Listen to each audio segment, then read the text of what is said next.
লাভপুরের কুয়ে নদীর বাঁধ ভেঙে প্লাবিত বেশ কয়েকটি গ্রাম। 3 দিনের টানা বৃষ্টির জেরে লাভপুরের ঠিবা পঞ্চায়েতে ভেঙে গেল নদী বাঁধ। কীর্ণাহার থানার বলরামপুর ও ডোমপাড়ার কাছে নদী বাঁধ ভেঙে প্লাবিত হয় গ্রামগুলি। তীব্র গতিতে এলাকার বাড়িগুলির মধ্যে ঢুকে পড়ে বন্যার জল। ক্ষতিগ্রস্ত একাধিক কাঁচা বাড়ি, বিস্তীর্ণ চাষের জমি সহ ফসল জলের তলায় চলে গিয়েছে।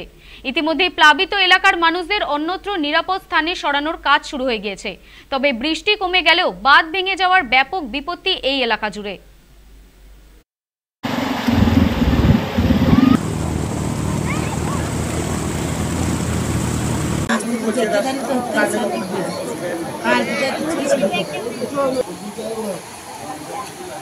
আমাদের কঠিন অসুবিধা, এত অসুবিধা মানে সব ছাদের উপরে বসে আছে মানুষ, ছাগল ভেড়া মানুষ সব, বহু মানুষ ভেসে গিয়েছে। সরকার বিডিও লোক দিয়েছিল, সেই নৌকা দিয়েছিল, তাতে থেকে কোনো রকম পারাপার করে অনেক মানুষকে উদ্ধার করলো।